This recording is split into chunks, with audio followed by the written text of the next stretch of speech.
Hey there Wargamers, Justin the Arm Painter here from Death Ray Designs, and today we're going to be showing you guys a simple technique to paint flesh quickly.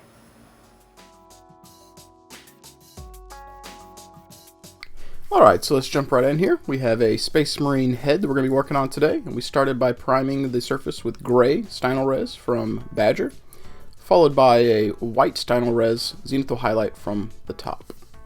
Preparing the surface of the miniature in this way is particularly important because we're going to be working with an airbrush today. Because of the way the airbrush paints go down in a semi-translucent manner, we're going to be exploiting the shades we've got down on this miniature already. So the dark areas are going to appear darker and the light areas lighter. To begin working on this miniature, we're going to grab a bottle of our Humanoid Flesh from Badger's Minotaur paint line. And this paint is pre-thinned and ready to go right out of the bottle. But I like to thin it down just a little bit more because I really want to push the translucent aspects that you can utilize when spraying with an airbrush. Now that we've got our paint prepped, we're ready to lay down a coat here. It's important to note we're going to be aiming for the bottom areas of this miniature where the shadows were laid down with the gray primer, leaving some of the white from the top showing through. As we start to lay down our humanoid flesh here, remember to go slow, smooth, thin coats, and one of the major benefits of having this particular piece of a miniature mounted on its own little stick here is that we can rotate it around. It makes it a lot easier to lay down the paint. It's easier to rotate a miniature and have a different angle of attack than it is to come at it with a different angle with the airbrush sometimes. And in this case, it helps us get a nice smooth finish. It's also worth noting that if you want to change the skin tone that are present here, you can do so very easily by simply changing the base primers or base coats that we laid down before we start spraying the flesh. So don't be afraid to experiment. With our humanoid flesh now dry, we're going to be coming in with our next color, which will be Fairytale Flesh from Badger's Minotaur paint line. Now it's important to note here that we're not going to be spraying this on its own. We're going to be mixing it 2 parts Fairytale Flesh to 1 part humanoid flesh. I like to do a little bit of mixing because it helps create a better, more smooth transition in our flesh tones, but you're welcome to experiment with whatever you like. Don't be afraid. Just like in the previous step, we're going to be thinning down our Fairytale / humanoid flesh mixture just a little bit. This is not required as these paints come out of the bottles ready to go. However, I really like to push the opacity of the paint so that I can exploit that translucent effect that you can get with an airbrush. With our paint mix ready to go, we've tested a little bit on the back of our hand here. As always, it's better to test on a glove before we get to the miniature. In our previous step, remember that we focused on spraying all of the dark areas with our humanoid flesh, but in this step, it's important to note that we're coming from the top now. Now we've got our miniature positioned in a better angle to come at it with our airbrush, and remember we're trying to focus on the high points, all of the white areas that are still exposed. We want to make sure to not cover up the dark areas that we sprayed before, because that's going to take away our transition.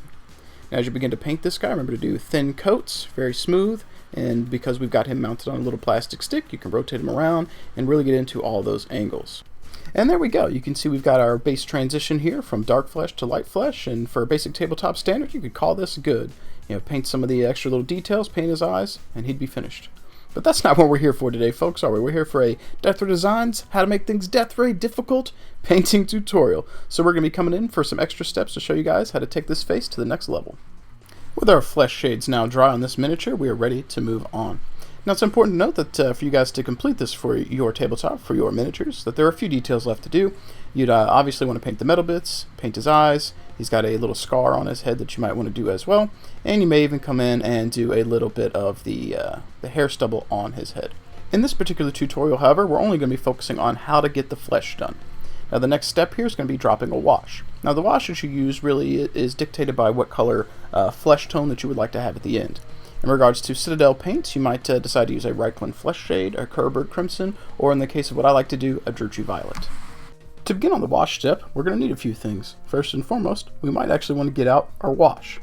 Now using the Druchii Violet here may seem counterintuitive for flesh, but bear with me, it's going to come together and it's going to look awesome.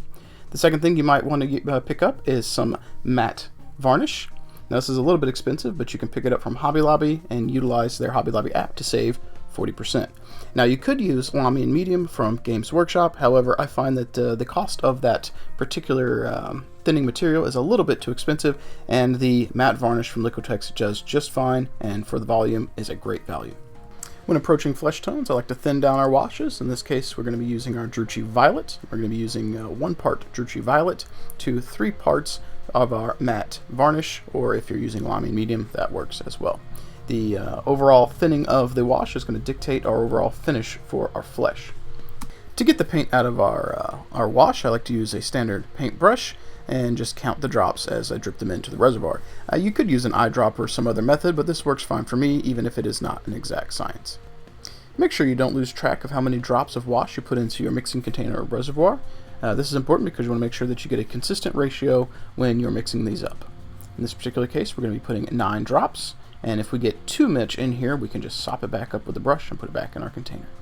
So we said we were going to be doing 3 parts matte varnish to 1 part wash. So we've got 9 parts wash in here. Can you guys do the math? Do you know how much of a matte varnish do we need? Well, that would be 3 times 9, folks, which would be 27. So in this particular step, I'm just going to count drips as they come out of the matte varnish container. It's also important to note I'm making a very large batch of purple wash here because I've got a resealable container to store it in.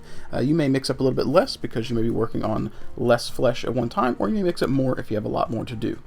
And there we go. We've got our wash and our matte varnish in here, and it is looking like some kind of weird Gene Stealer cult emblem, but we haven't mixed it up yet. Just for good measure, we're going to come in here with a little bit of Reaper's Flow Improver. 1 drop should be enough, and what this is going to do is impact our surface tension of the wash so that it flows across the model easier.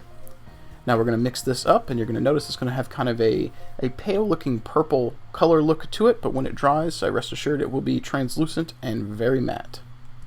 If the consistency or the look of this particular wash mix is off-putting to you, or you just can't wrap your head around it, remember you can use Lamy and Medium instead of the matte varnish from Liquitex.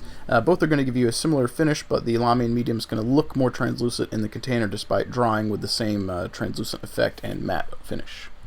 With our mix sufficiently stirred up, it's time to grab our model and get ready to apply the wash. So I've grabbed a crappy brush here, and that's what we're going to be using to apply the wash. It's important to embrace a have the right tool for the job style of approach in regards to painting, and using a crappy brush is the right tool for this job because doing washes may tear the brush up. And you may use a good brush at some point for applying a wash, but that's for something more targeted, and you're being more specific with where you apply the wash, and you're not simply just drenching it in there. With our brush saturated with wash here, it's time to apply the wash to our miniature. Now it's important to move relatively quickly. You don't want the wash to start drying on you, but you want to get a nice coat all over the model. Now remember, if you get too much wash saturated in any one area, you can come in while it's still wet, and you can use the capillary action of the bristles to pull the wash back off. Don't be afraid to play around and get some interesting transitions and gradients with the wash, and have fun with this. Now I would like to apologize though, because during this step I kind of struggled with a little bit of the framing. This is my second video tutorial for Death Resigns, and I am trying hard to improve. But hopefully you guys can kind of see what I'm doing and get an overall idea of how to replicate the effect for yourself. One thing you'll notice that I do during a lot of my tutorials and during my live streams is I rub the paintbrush across my thumb. And this, in a lot of cases, helps me get a tip, but in regards to washes, it helps me sop off a little bit of the wash if I feel I've got too much in the bristles, and simply dragging it across the reservoir isn't enough to get it off. With our wash now applied, it's time to let this miniature dry. Now you could stop here and start working on those other details and call this miniature good, but in this case, when the wash is finished, we're going to be coming back in for one final step, and that is a quick edge highlight to make some of his facial details really pop. With our wash dry here, we're going to be able to come in to do some final steps to make this face pop. First and foremost, we'll be able to apply some edge highlights to the top of his eyebrow and his nose, but on the left side of this Marine's face, he does have a scar that we want to address before we get to the edge highlights. Contrary to the previous step, we will be using a nicer brush to apply the wash into this scar recess. For that, we'll be using our Bomb Wick Igniter from Monument Games. It's important to note that for this particular job, this is the right tool because it's going to give us more control and allow us to really target that recess with the wash. The wash we'll be using for this step is Kerber Crimson from Citadel. It's a red wash, and it's going to give us that nice cut look for the blood that would be in the recess, and we're going to be mixing it with our gloss varnish from Liquitex, also from Hobby Lobby. We'll be using about 3 parts gloss varnish to 1 part Kerber Crimson. When using one of your nicer paintbrushes to apply washes, make sure you're very careful not to get the paint down into the ferrule. It's better to go easy and slow and do a couple of coats of something using the natural hair bristles here versus rushing it and getting too much paint into the ferrule and messing it up. In this particular case, we're really going to be trying to go slow and target the recess of this scar and do a couple of coats here until we are happy with the final result. If you find that you want to tighten up the washed area while it's still wet, come in with a paintbrush that's been cleaned, no wash in it, and just sop up some of that wash that's on the surface until you're happy with the result. Now that we've got the scar done, we're going to come in here and we're going to place a little bit of wash up under the eye here as well. I think it's going to add a little bit of depth and We're not quite sure exactly where that cut actually goes. Maybe it did hit his eyelid. But in this particular case, I'm playing around, having a little bit of fun, getting a little bit of that wash in the eye socket as well. Now that we've added a little bit of depth to the scratch or scar on his face, the next step is going to be to come in and do some highlights. For the highlights we're going to be applying today, we're using Reaper's Elf Flesh, and we'll be mixing that with their Maiden Flesh in a 1-to-1 ratio. This is important because neither one of those colors are quite exactly what I wanted, but I did want something that was really close to what we had on the miniature already. In this particular tutorial, we will not be focusing on the top of his scalp at all. You could come in with some hair stubble effects or layering or glazing to really bring some highlights and depth to the top of his scalp if you wanted to. But today we're going to be specifically focusing on applying some quick edge highlights to the front of his face to add some depth to the miniature very quickly. So the areas we're going to focus on are his nose, the top of his lip, his eyebrow, and some of the areas on his cheek, because he's got some snarl areas, and he's also got that scar that we addressed earlier, so let's not forget that as well. So in this particular case, we're going to start on his right cheek at the top of his snarl, kind of where the light will be hitting, and apply a little bit of paint and drag down. We'll add a little bit more as necessary. It's also worth mentioning you can always come in and add more paint, so apply multiple thin coats. There's nothing worse than overdoing it and putting too much paint on quickly and wishing you could go back and take some off, which is not the case. So always do multiple thin coats, go slow, be patient. When applying your paint, be aware that wherever your brush stroke ends, there's going to be the higher amount of pigment left on the miniature, and you can use that to your advantage when applying highlights. So in this particular case, we may drag across the cheek or the nose, and with the brush stroke ends and we pull up, it's going to leave more pigment on the model, which is great for applying highlights because we know where the hot spot's going to be in the paint when we lift up. It's also very useful to use the side of your brush when applying edge highlights as well. Sometimes you might want to use the tip, but if you're able to get a nice upraised area or angle on a miniature, it's good to use the side of your brush as well. It allows you to get a crisp, straight, hard highlight, whereas trying to drag the tip of the brush, any type of movement in your hand is going to create a wobble or shake. Now that we've finished painting our highlights onto the right side of his cheek, we're going to come in here and we're going to dot the center of his eyebrow, kind of where he's snarling a little bit. And we're going to come in and we're going to apply a little bit more paint to his right eyebrow now that it's dried.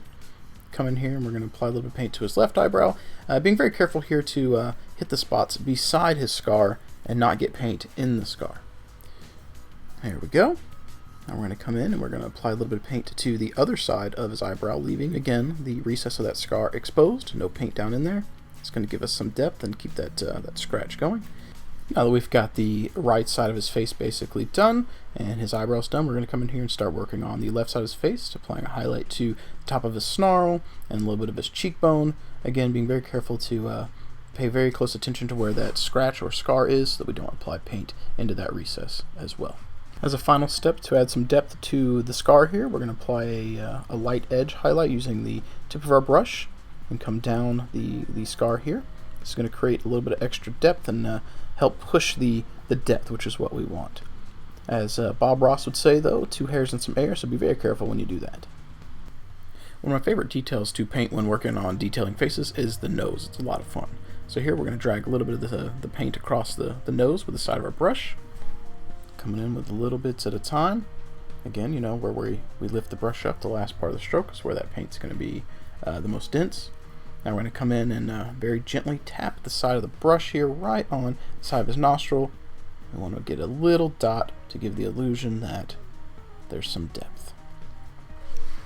With his nose done, we're going to come in here and very carefully try and get a highlight across his top lip.